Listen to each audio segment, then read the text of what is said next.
kita semua punya mungkin guru, ya, guru membaca tajwid, guru membaca Al-Quran yang berbeda-beda. Tetapi kita semua sama dalam membaca Bismillahirrahmanirrahim.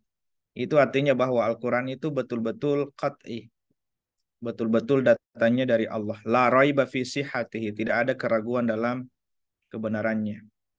Kalau ini kita langkah sadar tentang ijazul Quran, kemukjizatan Al-Quran. Nah, ini yang penting Bapak-Bapak yang ingin saya jelaskan. Dalam pembahasan Al-Quran itu kita ya ini anwa'u ahkamihi, macam-macam hukum di dalam Al-Quran. Ya, secara umum ketika kita bagi Al-Quran itu secara umum berisi tiga hal. Anwa'ul ahkamil lati ja'a bihal Qur'anul Karim salasa. Pembagian hukum yang ada dalam Al-Quran itu ada tiga. Yang pertama adalah ahkamun i'tiqadiyah, hukum yang terkait dengan tauhid, keimanan. Ya, jadi hukum pertama atau bagian sepertiga pertama dalam Al-Quran itu adalah tauhid, iman. Tata'allaqu bima yajibu 'alal mukallafi tikaduhu fillah wa malaikatihi wa kutubihi wa rusuli wal yaumil akhir. Berkaitan dengan kewajiban seorang mukallaf meyakini tentang Allah, malaikat, kitab-kitab, rasul, dan hari akhir. Inilah yang disebut i'tiqadiyah. Nah, sehingga tidak heran Bapak-Bapak kalau kita mengatakan bahwa surah Al-Ikhlas itu adalah sepertiga Al-Quran. Karena surah Al-Ikhlas itu berisi tentang tauhid, berisi tentang masalah keyakinan. Qul huwallahu ahad. Jadi sebenarnya ketika Rasulullah mengatakan Qul huwallahu ahad sulusul Quran, itu banyak-banyak yang dijelaskan bahwa bukan sebenarnya terkait dengan banyaknya, ya. Bukan terkait dengan istilahnya dengan membaca 30 saja kita bisa menamatkan Al-Quran. Bukan sebenarnya permasalahan seperti itu, tetapi yang ingin ditekankan adalah makna yang ada di dalam Qul huwallahu ahad itu seperti sepertiga dari Al-Quran. Karena memang Qul huwallahu ahad atau surah Al-Ikhlas ini berisi tentang ahkamun i'tiqadi. Di dalam Al-Quran kita temukan misalnya bagaimana wa'budullah, bagaimana Allah memerintahkan kepada kita untuk menyembahnya, wala tusyriku bihi syai'an, dan jangan menyekutukan Allah dengan sesuatu pun. Jadi saya kira halaman ini bisa menjadi ya paling tidak materi khutbah, ya, ketika kita berceramah.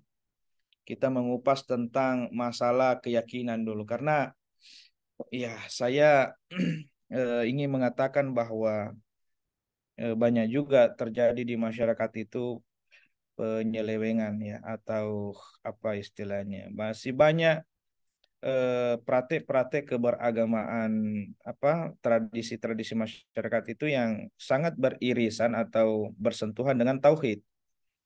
Ya, meskipun kita tidak mengeneralisir semua, ya, bahwa semua adat itu salah, tidak. Tetapi kita tidak pungkiri bahwa memang ada adat atau tradisi yang istilahnya masih harus diluruskan di dalam masyarakat, ya, di dalam masyarakat. Nah, kemudian wasani ahkamun khuluqiyah, hukum yang terkait dengan akhlak. Jadi sepertiga Al-Quran itu terkait dengan akhlak. Sifat-sifat, ya. Ta'alaku bima yajibu 'alal mukallafi ay yatahalla bihi minal fadaili wa yatakhalla anhu minar razail. Berkaitan dengan kewajiban seorang mukallaf untuk mengisi, ya, mengisi dirinya dengan sifat-sifat terpuji dan membersihkan dirinya dari sifat-sifat tercela. Al-fadail sifat-sifat terpuji, ar-razail sifat-sifat yang tercela. Itu di dalam Al-Quran banyak. Salah satu di antaranya wal afin anin nas.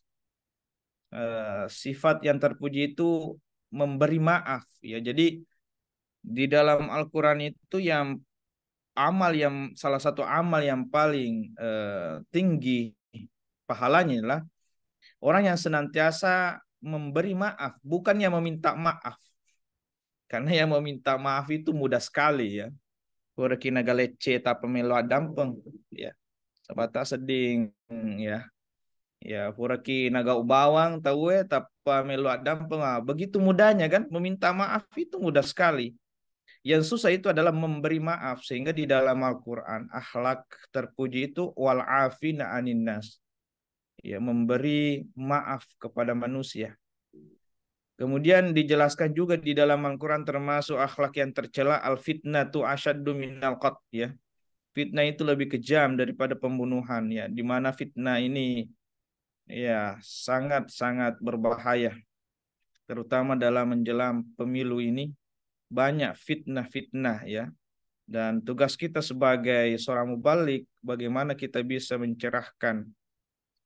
Mungkin kita ya punya dukungan masing-masing dan alasan, tetapi kita tidak boleh melecehkan atau apa ya istilahnya itu, merendahkan seseorang gara-gara kita beda pilihan.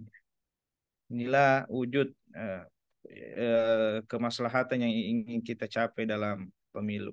Kemudian selanjutnya, wasalis yang ketiga, bagian sepertiga dalam Al-Quran itu selain akidah dan akhlak, maka yang ada juga adalah ahkamun amaliyah, hukum-hukum yang terkait dengan syariat, ya, tindakan.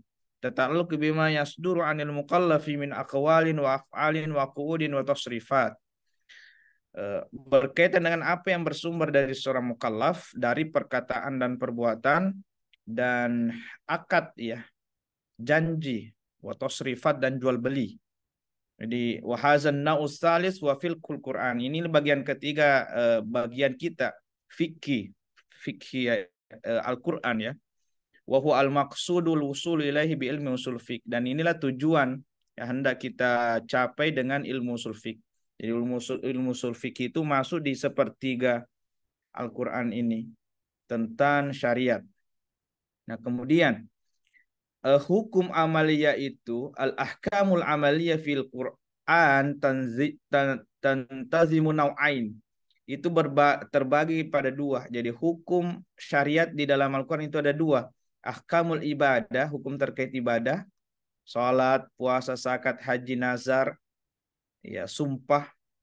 Dan ada juga yang disebut hukum ahkamul muamalat, hukum muamalah. Hukum muamalah itu seperti jual beli, itu muamalah. Iya. Kalau hukum ibadah tadi, tanzimu ala katil insan birobbih. Ya, mengatur hubungan manusia dengan Tuhan, sehingga kita bisa istilahkan hubungan vertikal, ya, antara manusia dengan Tuhan. Puasa, siapa yang tahu kita puasa selain Allah? Sesaja seseorang itu pura-pura berpuasa, ketika masuk kamar, ya, dia makan atau minum tanpa ada orang yang melihatnya. Itulah ibadah.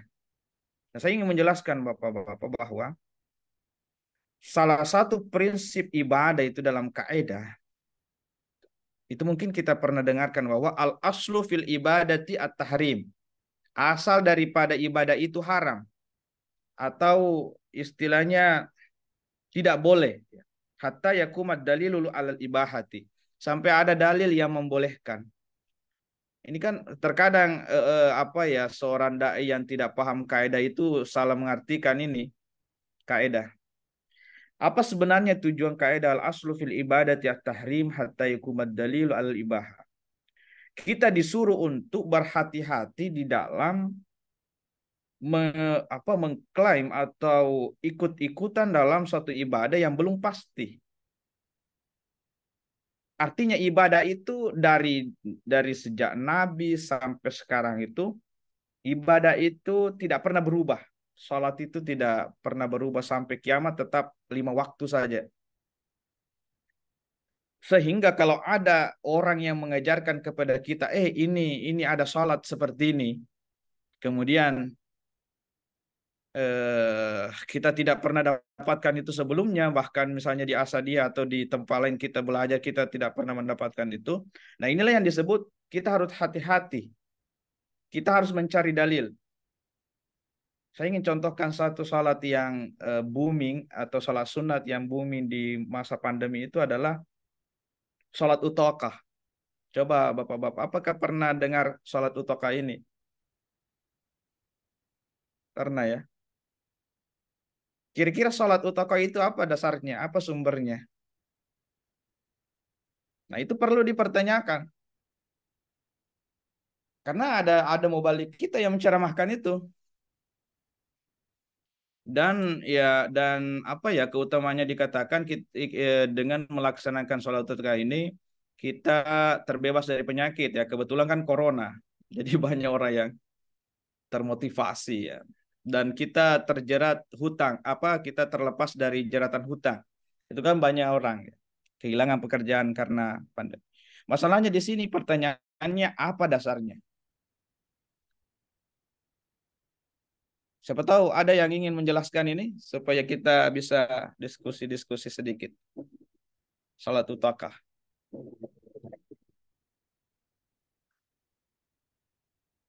Bisa langsung diaktifkan suaranya. Karena kalau kalau lanjut terus ini Pak, seperti metode ceramah saja. Ya. Ya, saya ingin diibadah dulu ya sebelum kita lanjut. Karena ini penting sekali. Ya, tapi Pung, Ya, ya, silakan. Afwan, bahkan saya juga baru dengar ada istilah sholat utakah. Bisa mungkin Ya, dijelaskan bagaimana anunya itu, Bung? Anunya. Saya juga baru dengar. kefiatnya ya. Iya, iya. Ya, memang ini salat ini kalau kita lihat misalnya di penjelasan itu memang ada di NU online ya. Ya, jadi artinya apa ya istilahnya? Ulama NU itu pakai mengerjakan ya. Saya dulu carikan dulu kan. Ini sebuah ini karena itu kemarin itu sempat ya banyak ustaz yang mendakwakan ini. Dan ini di bulan Syawal ya, di bulan Syawal dikerjakan. Pas setelah Ramadan itu banyak yang lakukan ini. Cuma masalahnya itu tadi, hadisnya apa? Ya mungkin bisa dilihat ini, salat utaka, salat sunat hajat di bulan Syawal. Ini NU online ya. Ya, kami mendengarkan salat utaka, salat sunat di bulan. Gimana tata caranya ya? Nah, ini tata caranya. Salat ini berjumlah 8 rakaat. Pada setiap rakaat membaca surah Al-Fatihah. Setelah Al-Fatihah kita membaca 15 kali surah Al-Ikhlas. Setelah 8 rakaat kita membaca tasbih 70 kali. Dan salawat sebanyak 70 kali. Setelah itu kita berdoa. Tata caranya. Keutamaannya tadi itu. Ya, dibebaskan ya dari penyakit dan ya. Nah ini hadisnya ya. Jadi hadisnya itu terdapat dalam kitab yang ditulis oleh Syekh Abdul Qadir Al-Jailani. Yang menjadi masalah dalam takhrij hadis ini, ada ulama yang mendaifkan hadis ini. Ada ulama hadis yang memposisikan hadis, karena hadis ini kan secara umum ya. Di sini tidak dijelaskan utakanya hadis ini. Kalau Nabi SAW ya tidak ada apa terdapat jelas bahwa sholat begini sama dengan sholat sunnah masjid ya. Sholat sunnah masjid itu kan tidak ada langsung bahwa sholat sunnah masjid. Ulama yang menamakan itu karena hadis Nabi bahwa janganlah kalian langsung duduk setelah masuk masjid. Harus salat 2 rakaat. Jadi ulama mendefinisikan itu salat sunnah masjid. Nah, ini yang saya maksud bapak-bapak bahwa kita harus pastikan. Maksud saya seperti ini. Karena kita juga tidak bisa memposisikan 100% ASAD itu sama dengan NU ya. Saya tidak ingin mengatakan begitu. Karena ada perbedaan. Dan maksud saya begini, karena kalau kita misalnya lihat dalam buku yang ditulis oleh guru-guru tentang fikih itu kan tidak masuk salat utwaka ya, seperti buku yang ditulis oleh guru Yun Martan tentang as-salat imanuddin itu kan tidak masuk. Maksud saya begini, kenapa kita tidak mengerjakan sholat sunnah yang sudah jelas dalilnya, misalkan sholat sunnah tahajud, sholat sunnah ya, dibanding kita mencari sholat seperti itu yang apa istilahnya ya, artinya kebenarannya itu masih diperdebatkan ya, kebenarannya itu masih dipertanyakan ya. Dan jangan sampai kita ya, tadi itu membuat-buat ibadah yang tidak jelas sumbernya dari Rasulullah. Jadi pada intinya bahwa ibadah itu tidak berubah, dia sifatnya begitu terus statis ya, dan tidak mengalami apa perubahan, tidak mengalami istilahnya renovasi, tidak mengalami apa ya istilah inovasi. Jadi jangan siapa tahu ada bahwa sholat versi 2024 nanti, sholat tarawih versi 2024, ya misalkan 3 menit saja selesai 20 rakaat itu ibadah itu tidak mengalami seperti itu. Itulah sifat asli dari ibadah. Nah, berbeda dengan muamalah. Nah, ini kalau muamalah dia sifatnya luas. Dia sifatnya bisa berubah-ubah. Karena memang kaedahnya bahwa al-aslu fil muamalah al-ibahah. Asal daripada muamalah itu adalah boleh. Hatta yakumad dalil alat tahrimi. Sampai ada dalil yang mengharamkan. Jadi itu tadi bedanya kalau ibadah kita harus apa ya hati-hati. Ya, karena kalau tidak ada dalilnya maka itu tidak bisa diklaim sebagai ibadah yang dicontohkan Rasulullah. Tapi kalau muamalah atau jual beli dan seterusnya itu pada dasarnya adalah boleh. Jadi jual beli itu bapak-bapak mengalami perubahan. Contoh, cara pembayaran dulu mungkin barter saja, tukar menukar. Kemudian setelah itu ada yang disebut uang ya sebagai alat tukar. Nah sekarang ini kan tinggal HP. Iya, HP yang dipakai membayar di toko-toko Alfa dan seterusnya. Ya bahkan sedekah itu, celengan itu disimpan di sana yang bisa di-scan itu, QRIS itu. Sehingga meskipun kita tidak bawa uang, tetapi bisa saja kita bersedekah. Nah ini kalau muamalah dia mengalami perubahan-perubahan seperti itu. Jadi kalau ditanya apa hukumnya belanja online, katakan saja boleh. Apa hukumnya menjual begini? Boleh. Tetapi yang harus kita garis bawahi, jangan sampai ada indikasi keharaman atau banyak yang dirugikan ya. Seperti kemarin itu banyak belanja online itu yang abal-abal misalkan, banyak terjadi unsur penipuan. Ya, sehingga itu kita harus hati-hati. Jadi kalau dalam belanja online kita harus pintar-pintar juga. Jangan istilahnya sembarang ya. Tetapi coba ke situs-situs yang terpercaya ya.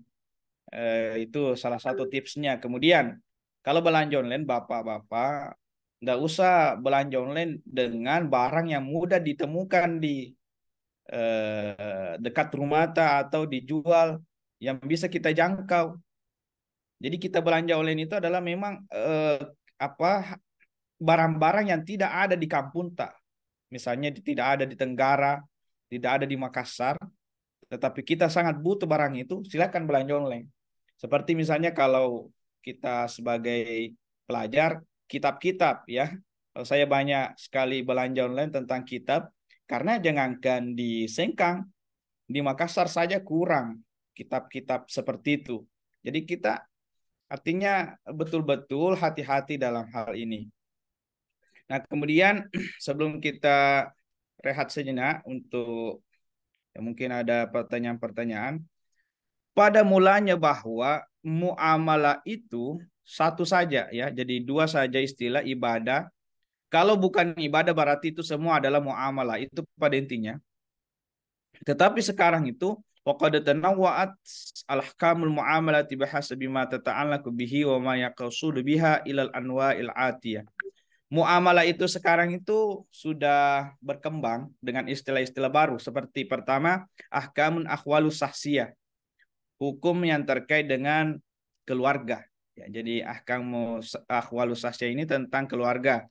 Bagaimana mengatur hubungan suami istri, kerabat, ya dalam hal ini kewarisan juga, wasiat itu diatur dalam ahkamul akhwali syahsiyah ini, hukum perdata kalau bahasa hukumnya. Kemudian ya ada wal ahkamul mudniyah, ini terkait jual beli, ini bahasa lain dari muamalah jual beli ya, jual beli, hukum yang terkait jual beli, bagaimana jual beli, bagaimana perkongsian, bagaimana apa gadai dan seterusnya. Kemudian yang ketiga ini ahkamul jinayah, hukum tentang pidana, ada pembunuhan, ya, ada pencurian, ini istilahnya hukum jinayah. Ini dijelaskan di dalam sini, hukum jinayah itu terdapat kurang lebih 30 ayat di dalam Al-Quran tentang jinayah. Ahkamul murafaat, hukum yang terkait dengan peradilan. Ahkamul dusturiyah, hukum yang terkait dengan undang-undang. Al-ahkamul doliyah. Nah ini, kalau ada yang tertarik dengan politik, ya itu kan ada di dalam Al-Quran, tetapi secara umum saja ya, secara umum. Al-ahkamul doliyah, hukum terkait dengan tata negara. Kemudian ada juga al-ahkamul iktisadiyah wal maliyah, ini yang saat ini booming ya. Hukum yang terkait dengan ekonomi syariah. Bank-bank syariah itu kan sekarang itu menjamur ya. Ya, tetapi ini gini, istilahnya kita harus apa ya? Kita harus juga melihat itu secara umum ya, karena seperti ini. Banyak juga sebenarnya yang meragukan bank-bank apa Islam itu, bank syariah itu dengan dibandingkan dengan bank konvensional. Eh, ya bahkan bahkan ada penelitian di Malaysia itu katanya bank syariah itu tidak tidak ada bedanya dengan bank konvensional ya. Cuma istilahnya saja yang beda, tetapi apa yang ada di dalam sistem-sistem seperti itu juga sama. Ya bahkan bahkan dalam beberapa kasus itu ada orang yang merasa sulit di bank syariah dibanding dengan bank konvensional. Tetapi maksud saya begini, kalau bukan kita sebagai orang Islam yang percaya kepada bank syariah, siapa lagi yang bisa percaya? Ya, karena ada juga yang apa bercanda bahwa ya bank syariah, jilbakna bawang syariah. Maksudnya ya assalamualaikum nabah syariah. Maksudnya sistem-sistem yang ada di sana juga apa ya kurang lebihnya sama dengan bank konvensional. Biasa kira itu pembahasan kita untuk sementara ya. Nanti kita lanjut lagi dengan sunnah. Karena ini wah luar biasa ini. Sebenarnya kalau dalam perkuliahan normal itu satu pertemuan satu ini dalil, tetapi kan kita ini sistemnya istilahnya diperpadat ya. Ya, tetapi untuk sebelum kita ke sunnah atau hadis, saya ingin siapa tahu ada yang di antara bapak-bapak yang ingin berkomentar terkait pembahasan kita. Silakan. Iya, baik. Terima kasih, Stas, Yuk. atas kesempatan yang diberikan kepada kami. Tadi sudah jelaskan tentang eh, apa namanya sumber hukum pertama yaitu Al-Quran. Tadi sudah ada juga uraiannya sedikit tentang masalah perbedaan tafsir dengan terjemah. Nah, ini barangkali Ustaz tidak mau diperjelas ini. Ya. Artinya, saya mau bertanya, sini sumber para penafsir itu dalam menafsirkan satu ayat itu kira-kira dari mana dia? Apakah pendapat sendiri atau memang ada latar belakang? eh, apa namanya penafsirannya itu sehingga bisa menafsirkan satu ayat itu. Ya, itu barangkali Stas. Ya, Terima baik. kasih. Jadi kita langsung respon saja, Puja. Jadi nanti untuk selanjutnya dipersilahkan setelah kami membahas ini.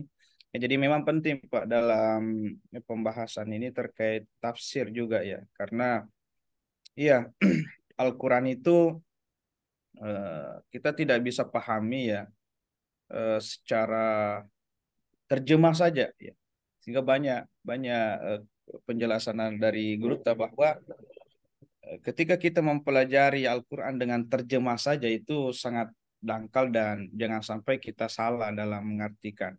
Sehingga kita membutuhkan tafsir. Nah, tafsir ini ada juga syarat-syaratnya. Penafsir itu ya punya syarat-syarat ya, sebagaimana mujtahid atau ulama fikih fuqaha. Ya. Ya, salah satu di antaranya itu yang penting adalah dia menguasai ilmu bahasa, nahwu atau nahwu dan saraf ya. Karena ya yang kita maknai dalam Al-Quran itu adalah lafaz ya, yang makna bahasanya, makna linguistiknya sehingga banyak-banyak misalnya penafsir itu menjelaskan pertama itu adalah aspek kebahasaan. Aspek kebahasaan ini terdiri dari nahwu saraf, balaghah ya. Balaghah itu penting juga. Ya, ya karena ya bisa saja misalnya lahirnya apa zahirnya teks itu misalnya sebagai perintah tetapi sesungguhnya makna zahirnya itu tidak demikian misalkan mungkin dia Iya. sebagai surung ya atau larangan sehingga kita butuh aspek-aspek kebahasaan. Kemudian selanjutnya juga mempelajari asbabun nuzul. Ya, ini juga sangat penting karena Al-Quran itu ya punya asbabun nuzul. Ada yang disebut asbabun nusul makro dan mikro. Mikro itu atau asbabun nusul yang bersifat khusus. Itu ketika misalnya ada ayat bahwa ayat ini diturunkan karena peristiwa ini. Ya. Tetapi kalau kita juga mendapatkan penjelasan bahwa sesungguhnya semua ayat itu punya asbabun nuzul, ya. Apa punya asbab nusul secara umum paling tidak dia sebab turunnya itu untuk yang memberi petunjuk kepada manusia.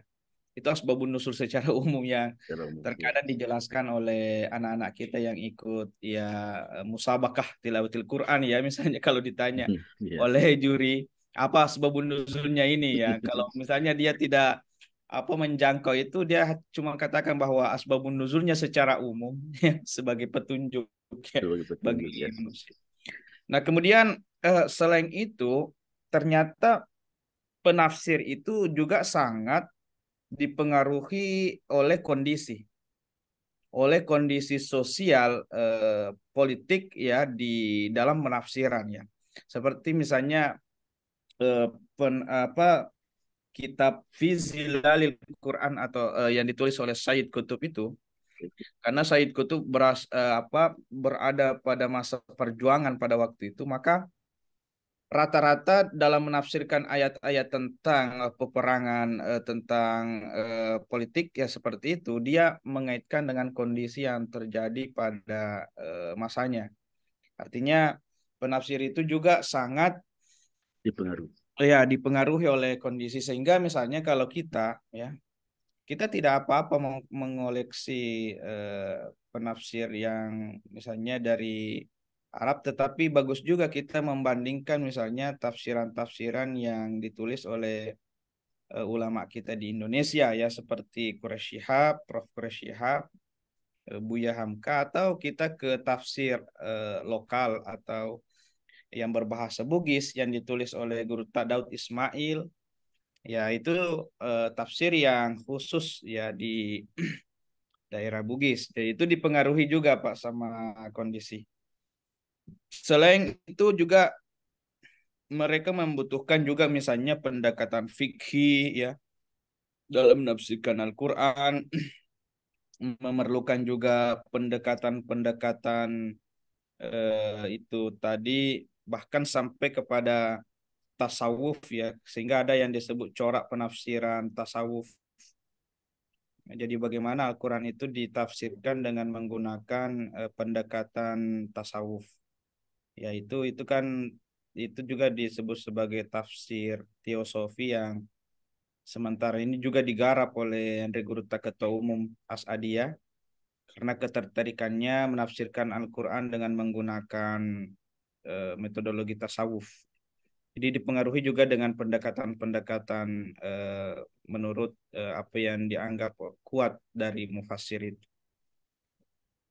Sehingga ya sebagai mubalik, artinya kita dengan segala kerendahan diri, kita belum bisa menafsirkan Al-Quran, ya, sebagaimana juga apa tulisan mahasiswa yang punya rujukan Al-Quran, dia tidak boleh langsung mengomentari setelahnya, tetapi kita butuh buku-buku tafsir ya, buku-buku tafsir ya sebagai penunjang dalam misalkan berceramah. Baik, sekira seperti itu masih ada Pak? Iya, terima kasih Ustaz. Kalau begitu kita lanjut ya karena ini sudah jam 8 lewat 46 menit. Biasanya saya Pak eh, biasa tidak biasa memberi. Nah,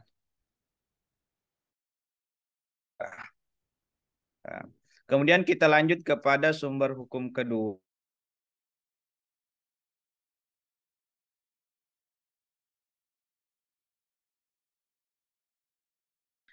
Sunnah dalam definisinya masudira anil Rasulillah lin au takririn. Segala yang bersumber dari Rasulullah, baik perkataan atau tindakan atau takrir ya. Biasa kita sebut hadis takrir. Ya, nanti dijelaskan takrir itu sebenarnya apa. Fasunanul qauliyatu hiya ahaditsuhu al-qauluhu al-bahru wa tuhur ma'uhu ya, atau hadis qauliyah itu adalah hadis yang disampaikan secara perkataan oleh Rasulullah dari beberapa macam tujuan, dari beberapa macam kaitan-kaitannya. Seperti hadis la darara wala dirara, jangan merusak diri, wala dirar, dan jangan merusak orang lain. Itu hadis. Fisa imati zakatun, dalam binatang ternak itu ada zakatnya. Al-bahru, laut itu, wat tuhur ma'uhu, bersih airnya, halal bangkainya. Itu hadis qauliyah. Kemudian hadis fi'liyah, hiya al-khams bihayatiha warkaniha, wadahi manasikil hajj, wa qadahidin, wa yaminul da. Sebaliknya hadis fi'liyah adalah hadis yang dilakukan, ya, yang dikerjakan oleh Rasulullah, seperti hadis yang menyebutkan bagaimana Rasulullah sholat 5 waktu itu kan dikerjakan ya. Sahabat melihat langsung Rasulullah sholat, rukun-rukunnya melaksanakan ibadah haji, itulah yang disebut hadis fi'liyah. Nah, yang apa ya, ma'aqarruhur rasul masudiran ba'di ashabihi min aqwali wa af'ali bisukuti, itu biasa kita terjemahkan hadis takrir, yaitu diamnya Rasul.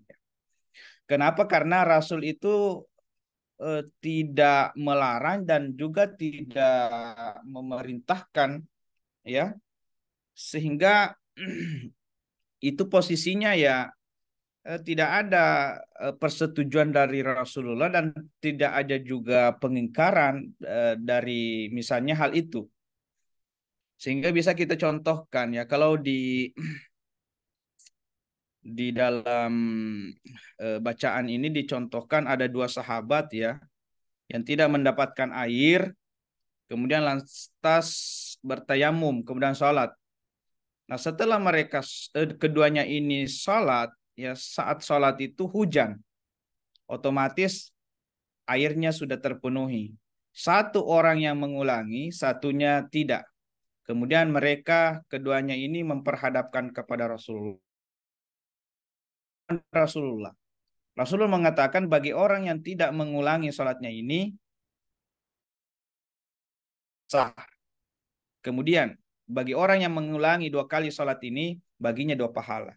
Jadi istilahnya tidak ada benar ya. Gimana Rasulullah di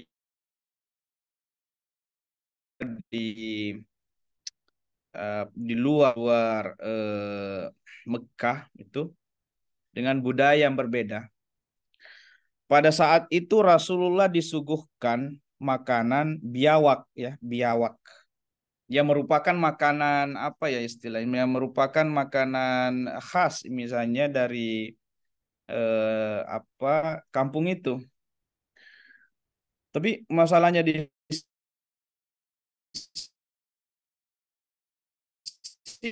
sini Rasulullah itu tidak memakan biawak itu.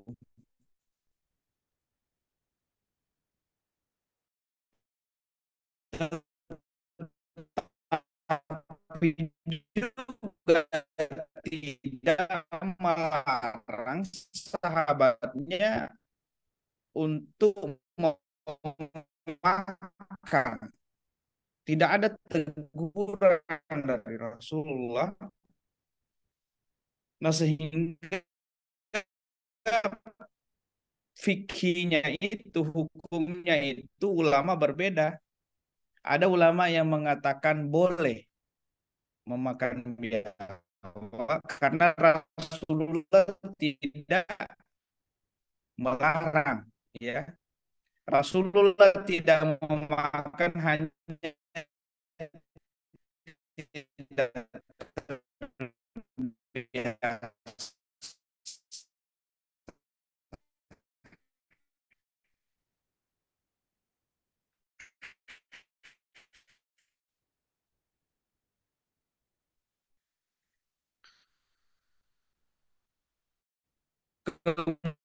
kemudian ada juga yang mengatakan tidak.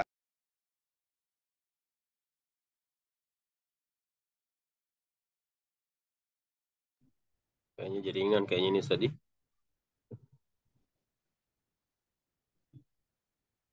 Bapak ada sedih suara robot ku dengar. Saya kira Suara- hanya saya punya suara robot. kondisi begitu ternyata sama. Yang bermasalah ternyata Bang. Ya, mohon maaf ini jaringan. Oh, jaringan. Jaringan, ya betul. Baik, kita lanjut ya. Jadi tadi hadis takririyah ada juga hadis hamiyah ya. Artinya Rasulullah belum sempat melakukannya, kemudian Rasulullah wafat seperti puasa 9 Muharram. Kemudian selanjutnya saya kira kalau pembagian hadis secara apa? Secara matan atau sanad ya kita juga harus jelaskan di sini. Kalau matan hadis itu tadi la darara wala dirara. Kalau matannya itu misalkan an Abi Hurairah haddasana misalkan ini. Jadi kalau boleh ketika ceramah kita seharusnya menyebutkan juga paling tidak kita katakan an Abi Hurairah ya. Kalau kita tidak hafal itu nama yang panjang haddasana ini an ini, paling tidak kita jangan langsung menyebutkan matan hadis innamal a'malu binniyat. Paling tidak ya jalur ya an Abi Hurairahnya kita, kemudian rawahul Bukhari kah Muslim, Tirmizi atau seterusnya. Yang ingin saya jelaskan di sini dan penting Bapak-bapak, karena ini banyak yang kita salah pahami. Ini kan pembagian mutawatir, masyhur ini saya kira sudah ditemukan dalam pembahasan hadis ya, dan mungkin kalau ada nanti mata kuliahnya ulumul hadis bisa dibahas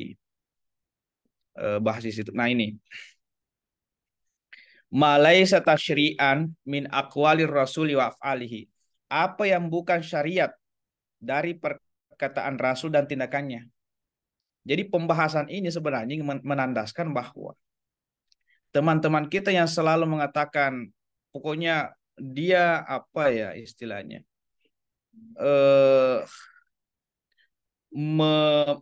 menangkap mentah-mentah semua apa yang ada dalam Rasulullah sebagai sunnah, berarti belum membaca ini malaysa tasyri'an min aqwali rasul afal. Karena dalam diri Rasulullah itu, beliau itu artinya tidak semua yang datang pada Rasulullah itu syariat. Nanti ada 3 pembagiannya ini. Ya, karena begini, jangan sampai kita selalu mengatakan ini sunnah Rasul, jangan sampai bukan.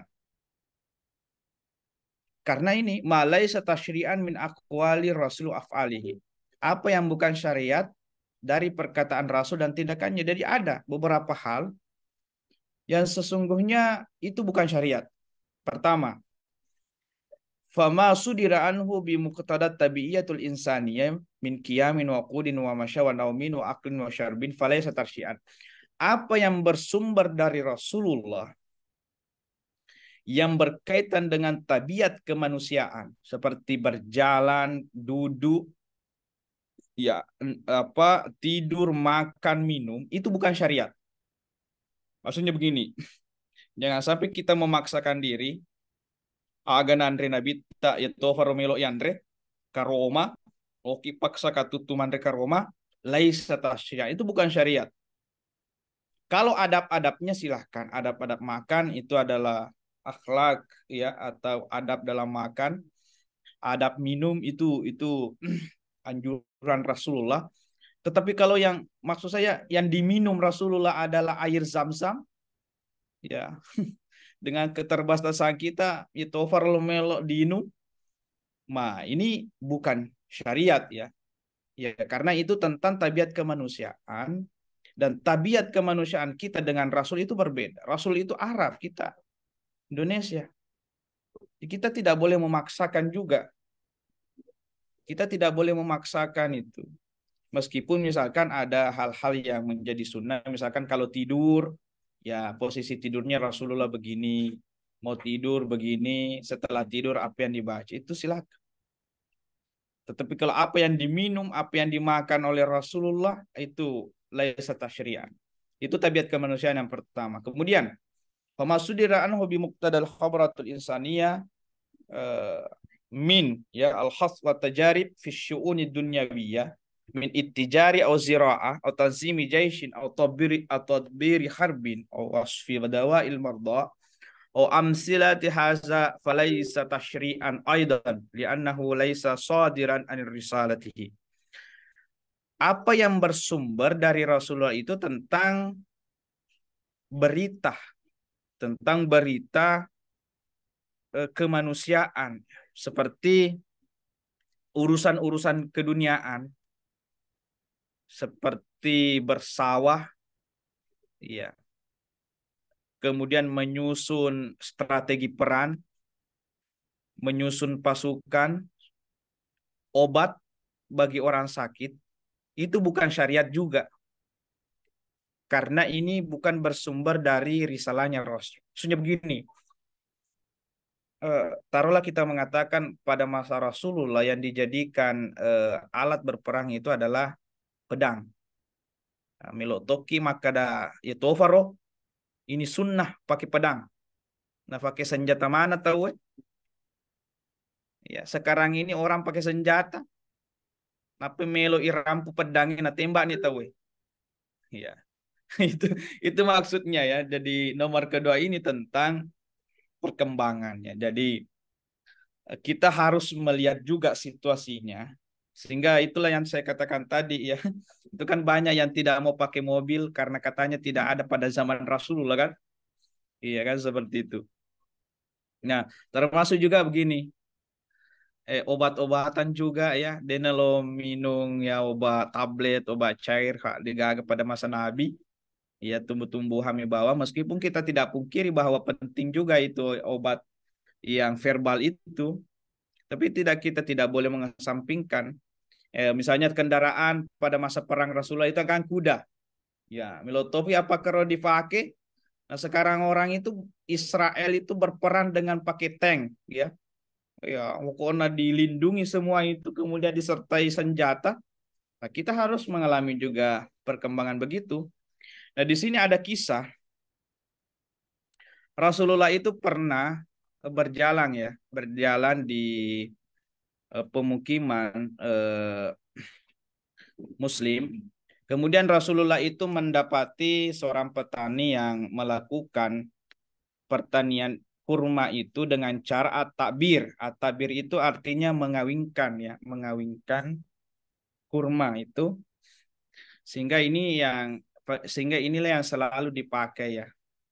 Tetapi Rasulullah itu ternyata mengatakan la yu'abbiru fataraku at-takbir. Jangan kalian melakukan metode at-takbir itu. Artinya mengawinkan kurma jantan dan betina itu. Kata Rasulullah jangan, ya biar itu secara alami ya. Kalau metodenya pada sebelumnya itu dia melakukan takbir. Nah, tetapi apa yang terjadi?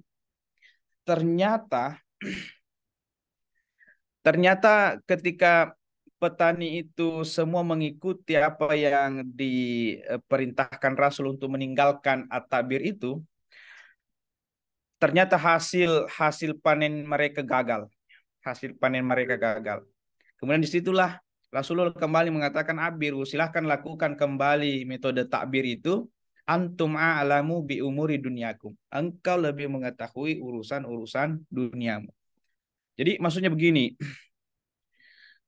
ini yang dilakukan juga oleh sahabat bahwa ketika Rasulullah itu pernah juga diceritakan ingin menempatkan suatu pasukan di suatu tempat, memutuskan dan sahabat lain itu punya ide yang berbeda dengan apa yang dikatakan oleh Rasulullah, maka sahabat itu mengatakan begini, apakah keputusan ini Rasul berasal dari Allah atau hasil pemikiran kita sendiri?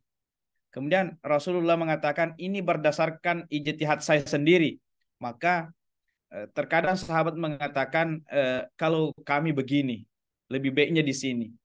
Ya, jadi istilahnya tidak serta-merta ya, tidak serta-merta apa yang diucapkan Rasulullah itu semua mereka sami'na wa ta'na, tetapi mengkonfirmasi. Kemudian yang terakhir, apa yang bukan syariat pada diri Rasulullah itu adalah wa masudira ani Rasulillah wa dallad dalilu syar'i ala annahu khassum bihi. Ada memang istilah khususiyah Rasulullah, kekhususan Rasulullah itu sendiri, seperti kata zawujihi bi aksari min arba'i zaujat, menikah dengan lebih dari 4. Jadi menikah lebih dari 4 itu adalah kekhususan Rasul, jangan kita mau ikut-ikutan juga ya. Kalau umat ini kan maksimal 4 saja. Kalau Rasul itu ya 9 tambah berapa budak gitu. Nah itu, jadi jangan, karena ini kekhususan Rasulullah. Termasuk juga menerima kesaksian satu orang. Jadi ada orang yang bersaksi. Itu kan pada intinya 2 orang ya kalau laki-laki, 4 orang kalau perempuan. Tapi ada satu orang yang diberikan keistimewaan oleh Rasulullah bernama Khuzaimah. Khuzaimah ini dia diterima saksinya meskipun dia cuma sendiri 1 orang. Nah, itulah kekhususan Rasulullah. Kita tidak boleh ya mengikuti juga seperti itu karena itu betul-betul dari Nabi dan punya pertimbangan-pertimbangan kenapa diputuskan ya seperti itu.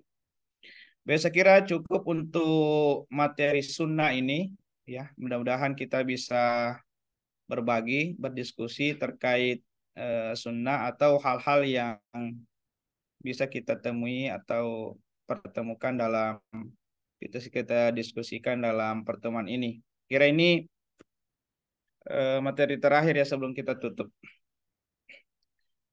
Siapa yang ingin berkomentar Pak? Silakan. Ya, Habib, saya. Ya, silakan. Ya, syukran. Bismillah, alhamdulillah, salatu wassalamu ala rasulillah ba'd. Syukran pun atas kesempatannya. mungkin yang eh, saya butuh penjelasannya pun tentang yang biasa kami dengar juga tentang adanya perbedaan antara takrif sunnah antara ulama fikih dengan ulama usul. Ya, Di antaranya itu salah satu yang eh, paling jelas itu adalah kalau tidak salah ya, artinya kita luruskan kalau saya salah. eh, Ulama fikih mengambil tetap menganggap bahwa sebelum bi'tsah itu masih dianggap sebagai sunnah. Adapun ulama usul hanya mengambil atau mendefinisikan sunnah itu hanya setelah bi'tsah atau setelahnya. Ini bagaimana tanggapannya itu? Ya, syukran. ya, terima kasih. Ya, jadi ya memang ya dalam istilah seperti itu sunnah ya, memang ada perbedaan antara ulama usul dalam hal ini, apakah dia sebagai misalnya ulama dalam bidang usul Quran ya, usul tafsir atau misalnya dalam usuluddin ya, dengan fikih, ulama fikih. Nah, memang di sini terkait dengan satu masa yang dimana Rasulullah itu baru diutus, ya. Kemudian di masa lain itu Rasulullah tentu sudah berbaur dengan masyarakat, ya. Secara umumnya bahwa Rasulullah punya akhlak, punya apa kebiasaan. Nah, secara ulama usulnya bahwa hal itu merupakan sunnah ya, merupakan panutan. Tetapi ulama fikih tidak demikian. Karena dalam pertimbangannya bahwa masa-masa sebelum nubuah atau sebelum diutusnya Rasulullah itu belum ada istilahnya ketetapan atau bahkan perintah-perintah dalam agama belum ya istilahnya dilegal formalkan ya seperti itu.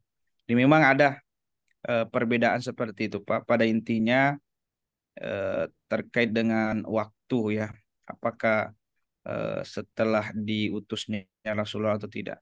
Tetapi saya kira kalau nilai-nilai yang ingin kita capai, akhlak-akhlak atau sifat-sifat itu, baik ketika Rasulullah sudah diutus atau belum, kita seharusnya mencontoh setiap akhlak-akhlak Rasulullah ya, sebagaimana akhlak Rasulullah yang meskipun orang kafir atau Arab Quraisy pada waktu itu sangat mengaku tentang akhlak Nabi. Tetapi kalau masalah ibadah, nah ini misalnya ada masa-masa setelah diutusnya Rasulullah baru diwajibkan seperti sholat, zakat, puasa, dan seterusnya. Kemudian saya ingin menambahkan bahwa terkait dengan istilah, ada yang membedakan antara hadis dengan sunnah. Jadi ada yang membedakan istilah hadis dengan sunnah itu sendiri. Secara umum sebenarnya kita samakan, tetapi kalau yang membedakan sunnah itu lebih kepada praktek ya, atau apa yang tadi kita bahas sunnah fi'liyah ya. Kalau yang membedakan jadi sunnah itu bagian daripada hadis. Hadis itu adalah secara umum. Sunnah ya sebagaimana yang kita bahas tadi, seperti bagaimana cara Rasulullah salat, bagaimana Rasulullah melaksanakan ibadah hajinya. Tetapi secara umum disamakan istilah hadis dan sunnah itu. Baik, masih ada Pak? Ya, permisi Pak Kiai.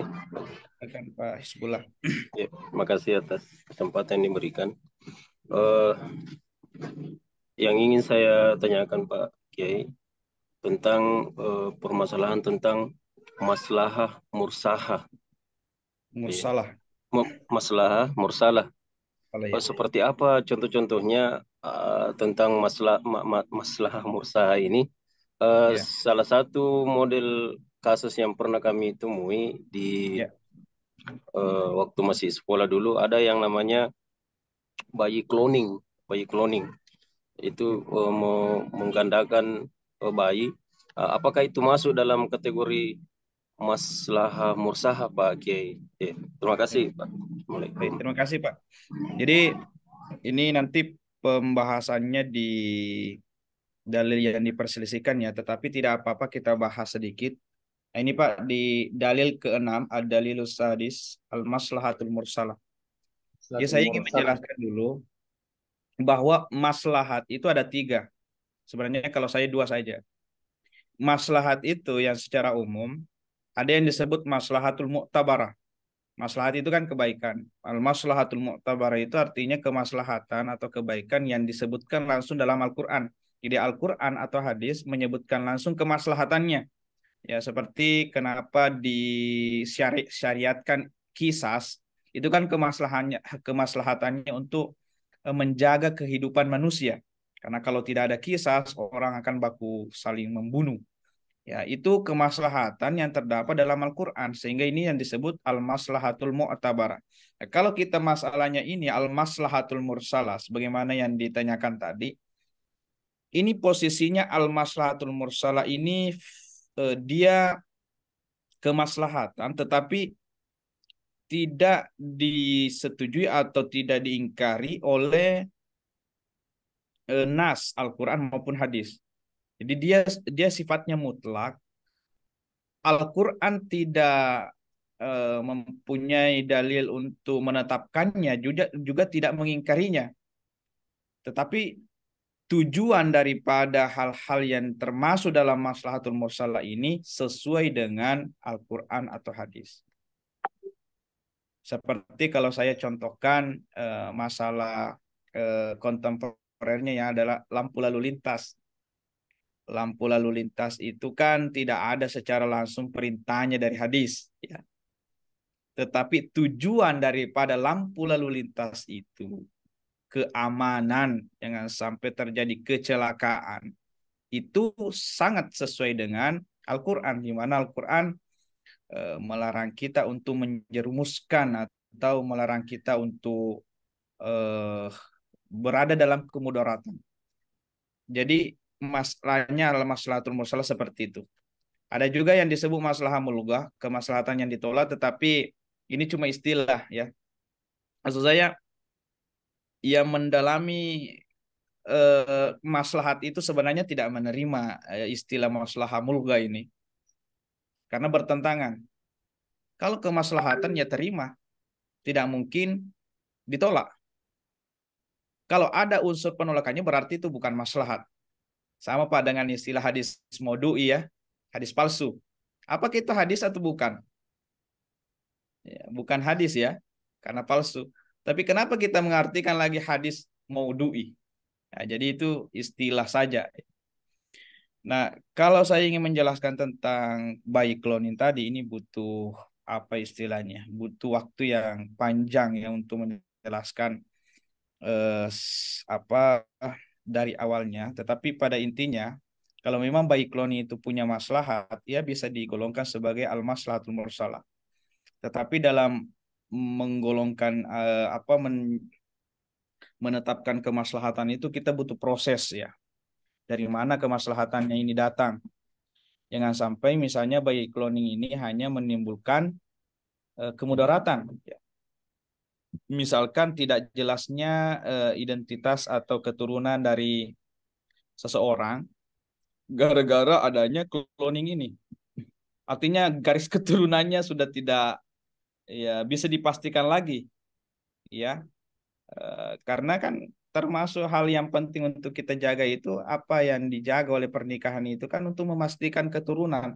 Tetapi kalau ada cloning seperti ini, ya, apakah misalnya tujuannya untuk misalkan membuat kecerdasan-kecerdasan baru itu kemaslahatan memang, tetapi kalau mengacaukan Pak, mengacaukan ya, keturunan, mengacaukan silsilah sanad seseorang itu bisa saja itu dilarang karena misalnya kemudaratannya lebih besar dibanding manfaat yang kita peroleh.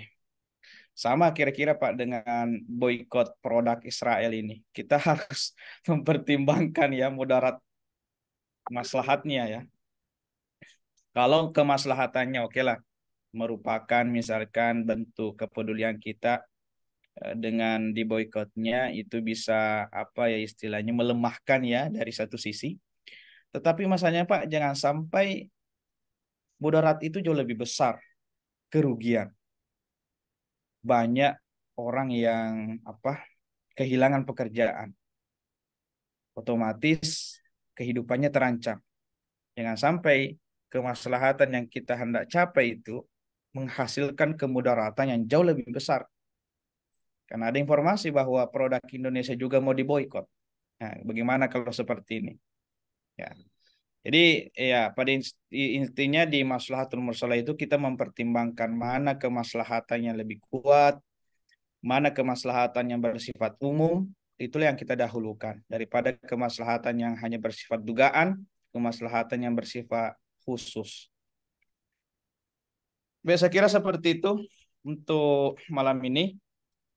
Dan mudah-mudahan kita bisa kembali bertemu Pak sebelum misalnya mata kuliah ini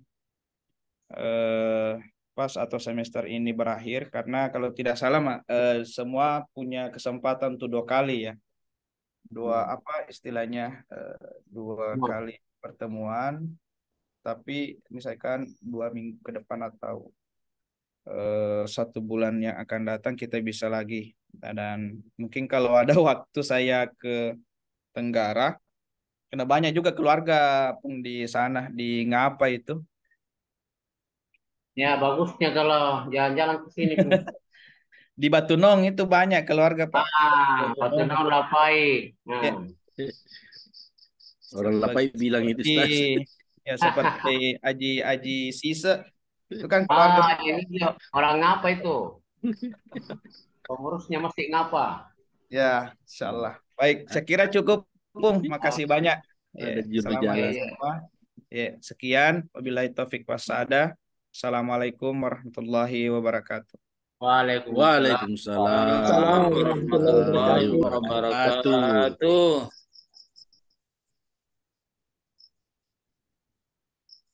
Bagaimana? Berhenti hujan di sana? Bagus gua. Ada Pak Lodi. Bagaimana? Hujan di sana kah? Baru mau hujan di sesuai ini. Tidak ada hujan. Oh, ini. Mau keluar menonton pasar malam.